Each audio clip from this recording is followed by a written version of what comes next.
Video కనుక నచ్చితే ఖచ్చితంగా లైక్ చేయండి. ఇక ప్రోమోలో ఏం జరిగిందంటే చందు తన రూమ్‌లో ఉంటాడు. ఇక తన రూమ్‌లో ఫుల్‌గా డ్రింక్ చేస్తూ, సిగరెట్స్ తాగుతూ వాళ్ళ ఫ్రెండ్‌తో మాట్లాడుతూ ఉంటాడనమాట.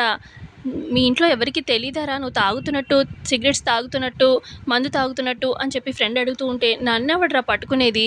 మా ఇంట్లో నేను గుడ్ బాయ్. నాకిలాంటి బ్యాడ్ హ్యాబిట్స్ ఉన్నట్టుగా ఎవ్వరు నమ్మరు. చెప్పినా నమ్మరు. అలా నేను నా మీద ఒపీనియన్‌ని క్రియేట్ చేసుకున్నాను. నన్ను ఎవ్వరు పట్టుకోలేరు. నాకీ హ్యాబిట్స్ ఉన్నట్టు ఎవరికీ తెలియని కూడా తెలీదు" అని చెప్పి అలా గొప్పగా చెప్తూ ఉంటాడు ఫ్రెండ్‌తోని. అదే టైంకి అటువైపుగా పల్లవి వెళ్తూ, పల్లవి చందు గదిలో చూస్తుందనమాట. ఆ డ్రింక్ బాటిల్స్, సిగరెట్ తాగుతూ ఫ్రెండ్ మాట్లాడడం ఇవన్నీ పల్లవి గమనించి, "చందు" అని చెప్పి గట్టిగా అనడంతోని ఇక చందు షాక్ అయిపోతాడు.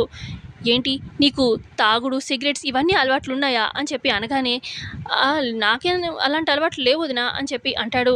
"ఇవన్నీ కనిపిస్తున్నాయిగా" అని చెప్పి పల్లవి అనడంతోని, "ప్లీజ్ వదినా ప్లీజ్, ఇంట్లో ఎవరికీ చెప్పొద్దు వదినా నా గురించి" అని చెప్పి బతిమాలుతూ ఉంటాడనమాట చందు.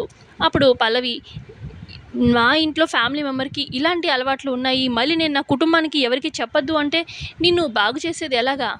నీ గురించి ఇంట్లో అందరికీ తెలియాలి" అని చెప్పి అలా అంటూ ఉంటే, ఈ లోపల అక్కడికి సుమలత, అక్షిత, భువన, చరణ్, ప్రసాదరావు, బామ్మ వీళ్ళంతా వస్తారనమాట. "అత్తయ్య, చందుకి తాగడం, సిగరెట్స్ ఇవన్నీ అలవాట్లున్నాయి వదిన" అని చెప్పి "అత్తయ్య" అని చెప్పి చెప్తూ ఉంటుందనమాట పల్లవి.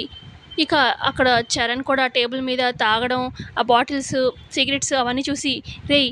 నీకు ఇలాంటి అలవాట్లున్నాయా?" అని చెప్పి చరణ్ అడుగుతూ ఉంటాడు. మరి చందు దీన్ని తప్పించుకోవడానికి ఏ రకంగా మార్చబోతున్నాడు సిట్యుయేషన్ అనేది చూద్దాము.